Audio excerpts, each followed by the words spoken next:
Les États membres de l'Organisation des Nations Unies ont exprimé leur déception face à la crise préélectorale en Haïti. Selon la représentante spéciale du secrétaire général de l'ONU, Sandra Honoré, le Conseil de sécurité déplore la méfiance qui caractérise les relations entre les acteurs politiques haïtiens, notamment entre l'exécutif et le législatif. Elle affirme que les États membres de l'ONU craignent que cette situation ne débouche sur une période chaotique susceptible de saper des progrès enregistrés depuis quelques années en termes de stabilisation. Les États membres ont également exprimé leur inquiétude quant à l'éventualité d'un vide institutionnel à partir du 12 janvier 2015 en l'absence d'élections. Toutefois, ayant noté certains signes de volonté de recherche d'une solution à l'impasse électorale, les États membres ont fait écho de l'appel du secrétaire général à tous les acteurs politiques de transcender leurs différences et de trouver une solution dès que possible à travers le dialogue dans le cadre de la Constitution qui permettra la tenue d'élections crédibles, transparentes et inclusives. Ceci dit, je tiens à souligner que cet appel est une réflexion de l'importance que les partenaires d'Haïti accordent à la consolidation de la démocratie et de l'état de droit, des conditions nécessaires pour améliorer les conditions de vie de la population haïtienne et pour instaurer une stabilité durable. Par rapport à la stabilisation, des avancées dans l'environnement sécuritaire ont été constatées par les États membres, ainsi que des progrès relatifs à la performance de la police nationale d'Haïti. Cependant, il y avait un large consensus sur l'évaluation du secrétaire général que des efforts supplémentaires sont nécessaires, tant de la part du gouvernement haïtien que des partenaires internationaux, pour permettre à cette force de police d'assumer la pleine responsabilité de la sécurité et de la stabilité à travers le pays. Au Conseil de sécurité, j'ai souligné également l'appel du secrétaire général afin que le renforcement de la police soit accompagné de mesures visant à accélérer la réforme de la justice et du système pénitentiaire, ainsi qu'à appuyer le renforcement des institutions et qu'à améliorer la gouvernance locale. Il est important à noter que sans un appareil judiciaire fonctionnant d'une manière efficace, même la force de police la mieux entraînée et la mieux équipée serait incapable de s'acquitter de ses tâches afin de garantir un climat de sécurité et de protection des citoyens. Le ministre de la Défense a annoncé que le déploiement du corps du génie des forces armées haïtiennes à la Gonave est à l'étude. Léner Renault a expliqué que ce déploiement serait la conséquence des promesses faites lors de la rencontre gouvernement Lacayou qui s'est tenue sur l'île samedi dernier. Le ministre a en outre précisé que ces militaires seraient employés à des travaux d'infrastructure routière. Il se peut, jusqu'à présent, que ces corps du génie militaire-là qui a fait route, la Gonave, la promesse que le Premier ministre l'a fait, et ministre qui, sous plan spécial, la Gonave là. Déjà, monsieur a fait étude sur route là, et a étudié possibilité maintenant pour transporter matériel vers la Gonave et bailler satisfaction tant à gouvernement, tant à population locale là. À l'Artibonite, il y a une station côté que il fait des traitements d'eau, que des services population et en eau potable. Il y a une composante dans le ministère de la Défense qui est la structure médico-sanitaire. C'est une composante du ministère là qui est basée à Gressier et aussi à l'Artibonite. Qu'on est accompagné, dans le même sens que la défense, c'est transversal. Nous avons accompagné le ministère de la Santé dans le cadre de chikungunya, côté c'est monsieur justement qui traverse les populations de long en large, d'en faire fumigation et porter des médicaments à partir de nos médecins qui sont basés là-bas à l'Artibonite. On nous dit que dans le cadre d'événements calamiteux, par exemple, le tremblement de terre, s'il y avait une force de défense constituée, d'aujourd'hui, nous tapons certainement protéger ce qui est capable de protéger et sauver ce qui est capable de sauver. L'enquête sur la mort de Maître Osner Févry Junior est bouclée. C'est ce qu'a annoncé le porte-parole adjoint de la police nationale, Gary Desrosiers, lors d'une rencontre avec la presse pour présenter le bilan des opérations menées par l'institution policière.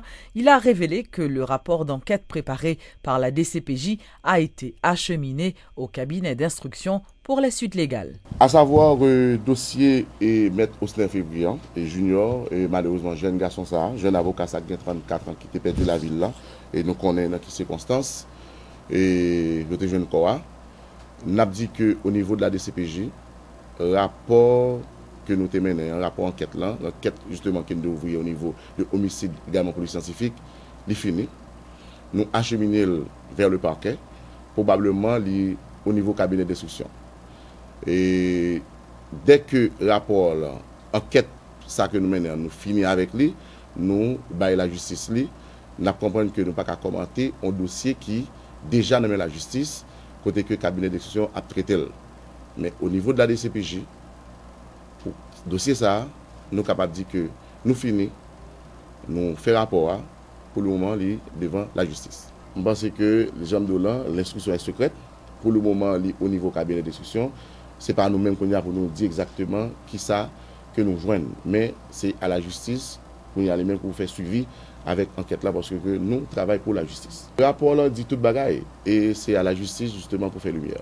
Et une décision justement qui prend au niveau, après justement évasion faite dans la prison de Beaucaire. Nous avons dit et nous à 84 détenus qui récupérés pour le moment pendant ma parole là, 84. Et l'opération a continué. Et tout, la police tout décide tout arrêter tout le monde tout qui décide serrer un prisonnier la caille parce que c'est complice lié. Et au niveau pénal, il est sanctionné parce que la complicité est aussi coupable que l'auteur principal au niveau pénal. Ça veut dire ne pas tolérer un monde qui prend prisonnier pour serrer la caille. Or prisonnier ça lui-même, il est impliqué dans le viol, il est impliqué dans le kidnapping, il est impliqué dans le meurtre, dans l'assassinat.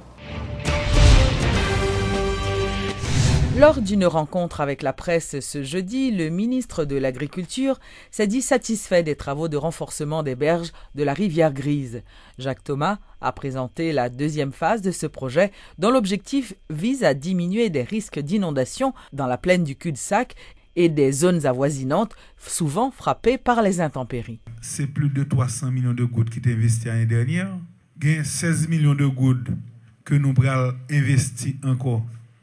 Là, avec travaux que nous continuons là-haut. Malgré tout ça, il faut qu'on joigne l'autre investissement toujours pour continuer à faire des travaux parce que ça te prend trop longtemps depuis que vous n'avez pas fait entretien au niveau de rivière Grise. Et deuxièmement, vous avez un bassin versant rivière Grise qui est dégradé et qui est surtout peuplé. Actuellement, nous commençons, depuis l'année dernière, nous avons fait des travaux au niveau de 15 ravines et ça n'a pas rien. Parce que quantité de ravines qui gagne au niveau de bassin versant, demandez que faut faire 2, 3, 4 ans, nous avons intervenu de façon permanente et en plus, reprendre couvert végétal là pour permettre que nous soyons capables de diminuer de façon significative risque. Rivière Grise en chantier, ce n'est pas dans un an nous sommes capables de réaliser tous les travaux, mais ce qui est important, c'est que depuis l'année dernière, nous commençons, nous poursuivons ça et l'année prochaine, jusqu'à ce que nous arrivions à mieux sécuriser la population. Nous, actuellement, avec le ministère de l'Agriculture, SIAT, nous commençons à réfléchir sur aménagement plein du cul-de-sac. Nous avons réfléchi sur comment pour arriver à freiner l'urbanisation sauvage pour nous capables de protéger reste plein agricole. Le gouvernement met en place une politique pour nous capables de protéger plein agricole contre l'urbanisation anarchique, urbanisation agressive. Donc tout ça, c'est une politique pour nous capables de continuer à faire manger plus dans le pays. Le ministre de la Santé publique et la première dame Sophia Martelly ont procédé ce jeudi à l'inauguration d'une clinique mobile au sein de l'École nationale d'Argentine Bellegarde. Cette structure a été mise en place dans le but de mieux servir la population de cette zone d'habitation.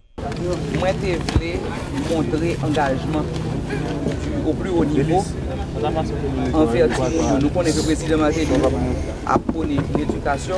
Et nous pensons que santé a marché avec l'éducation. On petit monde qui pas en santé, on petit monde qui pas de jambes, il ne peut pas apprendre l'école. C'est pour ça que le ministre de l'Éducation, avec le ministre de la Santé publique, devait mettre des programmes sous pied pour avoir une clinique qui pourra passer dans l'école pour faire des soins dans différentes écoles dans la zone métropolitaine. Maintenant, le service clinique qui s'en gagne, nous gagnons d'abord des pour dents. Nous connaissons à faire dents de monde, c'est un bagage qui est important. Pour nous capables d'apprendre les notions d'hygiène. Parce que l'hygiène, c'est un bagage que nous avons manqué sous lui. Nous sommes nos petits livres d'hygiène publique qui ont gagné longtemps, à l'école, qu'on n'y a pas de petits livres d'hygiène. Donc c'est nous-mêmes qui pour débrouiller pour nous, si nous avons une éducation en matière d'hygiène. Deuxième bagage, nous avons dans le bus un contrôle pour la vision. Ça veut dire, puisque c'est des petits gens qui l'école, il n'y a pas de problème pour les lettres. Donc, nous connaissons, par exemple, les gens qui portent les lunettes déjà, le docteur, ils connaissent des lettres qui ont un paquet de dimensions, que ils font les lire à une distance. Donc, c'est exactement ça qu'ils veulent faire à les gens. Pour lire les lettres, parce que quand les gens font mauvaise note, les gens n'ont pas capable d'expliquer que c'est well power. Donc, ou même, le savoir connaître c'est well power, et à ce moment-là, l'ophtalmologue, là, il y a un référent, un ophtalmologue qui est capable de les lunettes pour améliorer la vision. Troisième bagage qui est extrêmement important, c'est ça nous les soins préventifs. Il y a un paquet de maladies, nous ne pouvons pas comprendre ça, mais vers un petit monde capable de faire monter dans le cerveau, capable de faire tête ligaille. Donc c'est ça que fait. Nous avons fait des parasitages pour petit monde, nous avons fait vitamine A, nous avons fait prise de sang si c'est nécessaire, si nous avons un petit monde qui est anémie pour nous capable de contrôler son lit. Et nous avons fait toute vaccination parce que nous ne voulons pas faire des efforts énormes en matière de vaccination. Nous ne pouvons pas perdre l'effort. Donc tout petit monde qui l'école t'a supposé compléter vaccination pendant qu'ils sont dans l'école. De telle sorte que nous réduisons la question de l'obligé de faire campagne, tout côté qui est à l'école, il faut que les gens vaccination, qu'on ait vaccination complète.